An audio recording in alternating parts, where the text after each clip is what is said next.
दोस्तों यहाँ कुंड से शांति बौद्ध स्थल के लिए कोई ख़ास सवारी नहीं है, यही टमटम या टोटो जो भी बोलते हैं, घोड़ा तांगा, इसमें ही जाना पड़ता है। तो ये बोल रहे हैं कि या तो रिजर्व चलिए 400 रुपये में, या पर सवारी 50 रुपये लेते हैं, लेकिन पहले सवारी इकट्ठा होने दीजिए। अभी पूरा खाली है, कोई जा नहीं रहा है, कोई साधन मिल नहीं रहा मुझे। मैं खोज रहा हूँ रिजर्व करके, तो मैं 400 रुपये नहीं देने वाला। यहाँ से कुल 4 किलोमीटर है और 4 किलोमीटर के लिए इतना पैसा मांग रहे हैं लोग।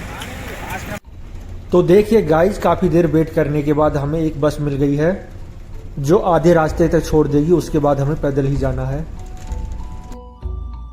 दोस्तों ये शांति बौद्ध स्तूप का मेन गेट है और देखिए गेट के ठीक सामने वाली पहाड़ी पे एक सफेद मंदिर दिखाई दे रहा है, वही शांति बौद्ध स्तूप है।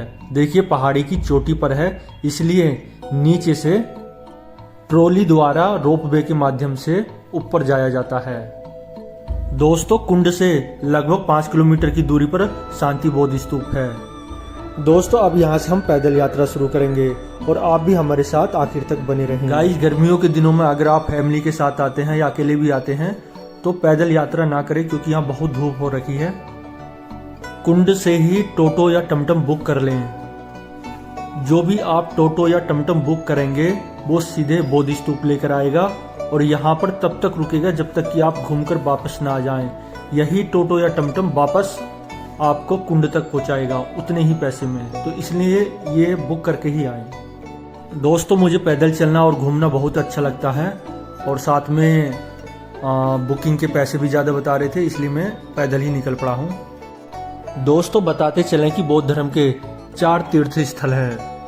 पहला बौद्ध धर्म तीर्थ स्थल लुम्बिनी है, जहाँ पर गौतम बुद्ध जी का जन्म हुआ था। लुम्बिनी इस समय नेपाल में है। गौतम बुद्ध जी के बचपन का नाम सिद्धार्थ था। जब वो बड़े हुए उनसे दूसरों का दुख देखा नहीं जाता था और एक बार वो जब अपने राज्य में यात्रा पर निकले थे और कई परिस्थिति को देखकर उनके मन में कई प्रश्न उठे और उन्हीं प्रश्नों के उत्तर पाने के लिए उन्होंने घर त्याग कर दिया और कई वर्षों तक वो इधर उधर भटकते रहे। आखिर में आकर बोध गया में एक नदी के किनारे पीपल के वृक्ष के नीचे ध्यान करने लगे और घर त्याग के 6 वर्ष बाद उन्हें बोध गया में पीपल के वृक्ष के नीचे ज्ञान की प्राप्ति हुई और यह ज्ञान की प्राप्ति पूर्णिमा के दिन हुई। दोस्तों गौतम बुद्ध जी के जीवन में ये खास बात रही कि उनका जन्म भी पूर्णिमा को हुआ था और उन्हें ज्ञान की प्राप्ति भी पूर्णिमा के दिन हुई थी और उनका महापरिनिर्वाण भी पूर्णिमा के दिन हुआ था। इसलिए दोस्तों बौद्ध धर्म के लिए पूर्णिमा का दिन बहुत खास रहता है। दोस्तों बताते चलें कि गौतम बुद्ध जी ने सारी यात्राएं पैदल ही की थीं।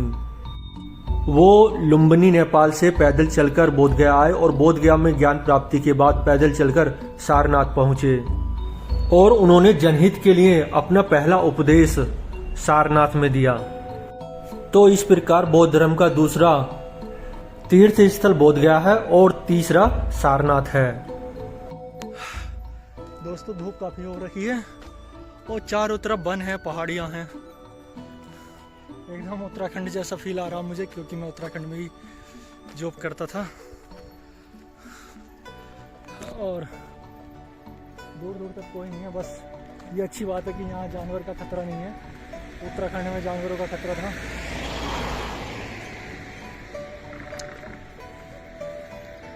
बनारस के पास में मिर्जापुर की पहाड़ियाँ भी कुछ ऐसी ही हैं, कैमूर की पहाड़ियाँ भी ऐसी ही हैं जो मिर्जापुर और बिहार को जोड़ता है। तो दोस्तों चौथा बौद्ध तीर्थ स्थल है कुशीनगर, जहाँ पर गौतम बुद्ध जी का परिनिर्वाण हुआ था। चौथा बौद्ध स्थल कुशीनगर। देखिए दोस्तों यहाँ पर कुछ लिखा हुआ है, बैक कैमरे से दिखेगा। यहाँ लिखा हुआ है घोड़ा कटोरा जलाशय एवं पक्षी अभयारण्य, जो भी है पार्क। ये पता नहीं क्या बना रखा है, इसको भी मैं आपको दिखा देता हूँ। तपस्या करे थे, दूर खेत पर उनका जैसा खराब हुआ तो पानी लगा। अच्छा, 20 साल राजा ने इसको बनवाया। तो गौतम बुद्ध जी यहाँ रहते थे? अच्छा, तो दोस्तों देखिए, ये जीवक परम कुछ नाम करके है। गौतम बुद्ध जी एक बार बीमार हुए थे तो यहाँ पर औषधालय था और यहाँ पे ही उनका इलाज हुआ था। और ये उस औषधालय के अवशेष बचे हैं जो खुदाई के बाद हमें ये मिले हैं। और वो दोस्तों ऊपर जो है बौद्ध स्तूप अभी जाना है, वहाँ पे इन्होंने सर ने जानकारी दी है। यहाँ पे सर हैं ये। सर क्या नाम हुआ आपका? और ये गुरुजी हैं और गुरुजी ने हमें ये बहुत अच्छी जानकारी दी है कि गौतम बुद्ध जी का यहाँ पे इलाज हुआ था। और ये उस हॉस्पिटल कहें या औषधालय कहें, उसके अवशेष बचे हुए हैं। और बहुत अच्छी बात है, ये भारत सरकार के अंडर में है और देख रेख के लिए यहाँ रख रखे हैं, गुरुजी को रख रखा है यहाँ पे। तो भारत सरकार ने इसको संरक्षित किया था। ये दूसरी साइड में भी है दोस्तों। तो ये औषधालय दोस्तों अभी आपको मामूली सा लग रहा होगा, लेकिन ये 2500 साल पुराना औषधालय है। 2500 साल पहले यहाँ गौतम बुद्ध जी आए थे, बीमार हुए थे, उनका इलाज हुआ था। 2500 साल पुरानी चीजें हैं ये। इतनी राष्ट्रीय धरोहर है ये। और ये बिहार में ही देखने को मिलती हैं ऐसी, जो बौद्ध धर्म से और जैन धर्म से रिलेटेड है। वाह दोस्तों, मुझे अभी बहुत दूर जाना है। लोग बोल रहे थे कि 1 किलोमीटर है, मुझे लगता है कुछ ज़्यादा ही है। 1 किलोमीटर तो मैं चल भी चुका हूँ। और ये बहुत ही नेचुरल नज़ारा है, वन है, पहाड़ है, बस नदी की कमी है। दोस्तों मुझे प्यास भी लगने लगी है, वैसे पानी मैं साथ में लाया हूँ। और ये टोटो आ रहा है, एक टोटो पीछे आ रहा है, टमटम की आवाज़ आ रही है। और देखिए बच्चा चला रहा है। और दोस्तों टोटो बिहार में देखने को मिलेंगे। और इसका नया नाम भी मैंने बिहार में ही सुना है। असल में एक ये शाही सवारी है।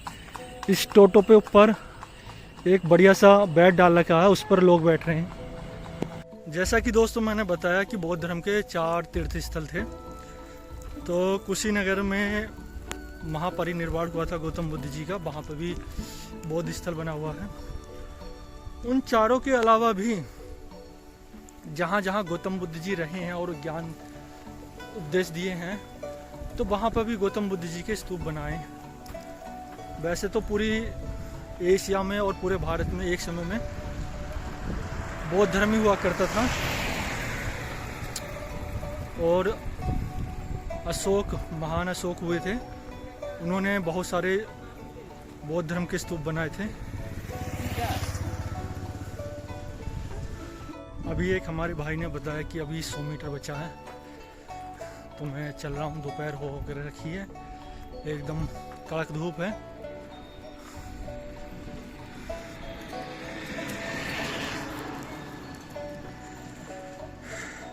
हाँ तो दोस्तों मैंने बताया था कि गौतम बुद्ध जी के अलावा भी यहाँ पे जैन धर्म के तीर्थकर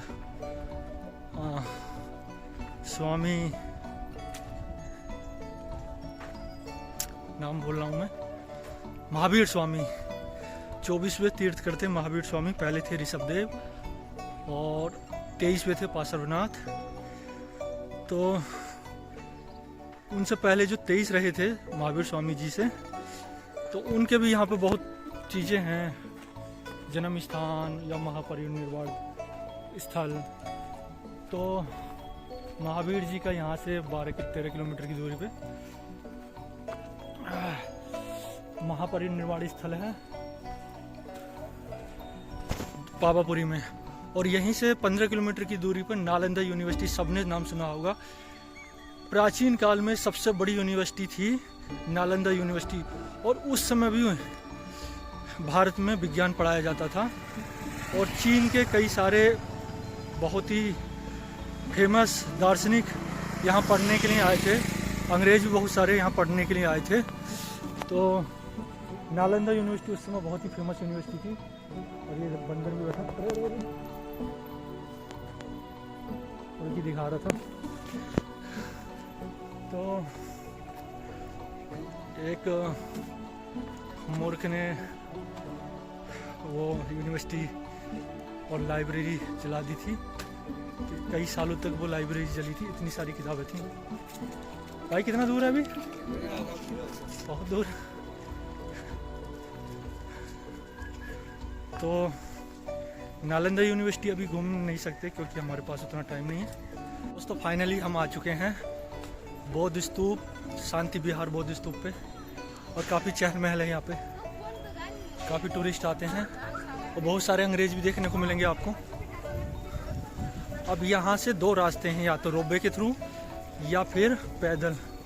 तो पैदल जाने के लिए ना तो हमारे पास समय है और ना ही जहाँ इतनी एनर्जी है। धूप बहुत ज़्यादा हो रही है तो हम रोपवे से जाएंगे। गाइज हमें यहाँ जाना है और रोपवे के माध्यम से यहाँ कैसे पहुँचे नेक्स्ट वीडियो में आप देखेंगे।